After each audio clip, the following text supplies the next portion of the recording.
Delhi liquor scam దేశంలో create చేసిన sensation గురించి సెపరేట్ గా చెప్పాల్సిన పని లేదు. ఈ వ్యవహారం అటు తిరిగి ఇటు తిరిగి ఢిల్లీ సీఎం అరవింద్ కేజ్రీవాల్ ను కూడా జైలు పాలు చేసింది.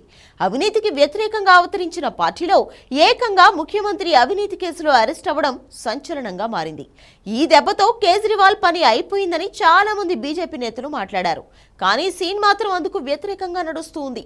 స్కూళ్లు, రోడ్లు, మున్సిపాలిటీలను బాగు చేసిన వ్యక్తిగా కేజ్రీవాల్ కు పట్టకట్టిన ఢిల్లీ ప్రజలు కేజ్రీవాల్ ను ఓ అవినీతి పరుడుగా నమ్మలేదు. దీనికి తోడు జైలు నుంచి కేజ్రీవాల్ పాలన ప్రారంభించడం బీజేపీకి దిమ్మ తిరిగే షాక్ ఇచ్చింది.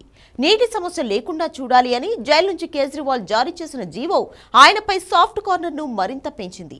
అలా కౌంటర్ వ్యూహంతో నడుస్తున్న ఆప్ ప్రభుత్వానికి ఇప్పుడు అసలైన ఎదురుదెబ్బ తగిలింది. ఆ పార్టీ మంత్రి రాజ్ కుమార్ ఆనంద్ పార్టీకి సభ్యత్వానికి, మంత్రి పదవికి రాజీనామా చేశారు. సాంఘిక సంక్షేమ శాఖ మంత్రిగా ఉన్న ఆనంద్ ఇక ఆప్లో కొనసాగలేనని స్పష్టం చేశారు. అరవింద్ కేజ్రీవాల్ అరెస్టు తర్వాత ఆమ్ ఆద్మీ పార్టీలో జరిగిన అతిపెద్ద కుదుపు ఇదే. దీంతో ఇక ఆ పార్టీ పతనం మొదలైందా అనే అనుమానాలు కలుగుతున్నాయి. ఇక్కడ అన్నిటికంటే పెద్ద ట్విస్ట్ ఏంటంటే రీసెంట్ గానే రాజ్ ఆనంద్ ఇంట్లో ఈడీ సోదాలు నిర్వహించింది. ఇది జరిగిన కొన్ని రోజులకే ఆయన రాజీనామా చేయడం ఇప్పుడు సంచలనంగా మారింది. కేజ్రీవాల్ అరెస్టు వ్యవహారంలో తప్పు ఎవరిది, ఒప్పు ఎవరిది అనే విషయం పక్కన పెడితే కేజ్రీవాల్ అరెస్టు దాదాపు అంతా రాజకీయ కక్షగానే చూశారు. ఈ దెబ్బతో ఢిల్లీని బీజేపీ కైవసం చేసుకుంటుంది అనుకున్నారు. కానీ ఢిల్లీలో పరిస్థితి మాత్రం అందుకు భిన్నంగా కనిపించింది. కేజ్రీవాల్ అరెస్ట్ అయినా పాలన మాత్రం ఆగలేదు. కేజ్రీవాల్ భార్య సీఎం బాధ్యత తీసుకుంటారని చర్చ వచ్చినా ఎక్కడా వ్యతిరేక నినాదాలు వినిపించలేదు.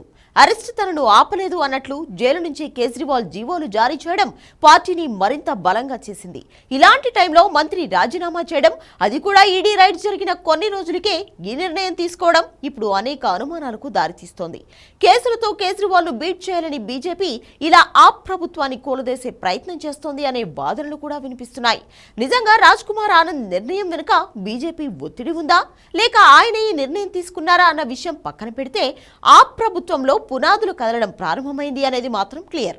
మొన్నటి వరకు ఎంతో బలంగా ఐకమత్యంగా ఉన్న ఆప్ ప్రభుత్వం ఇక ముందు ఎలా మారుతుందో చూడాలి.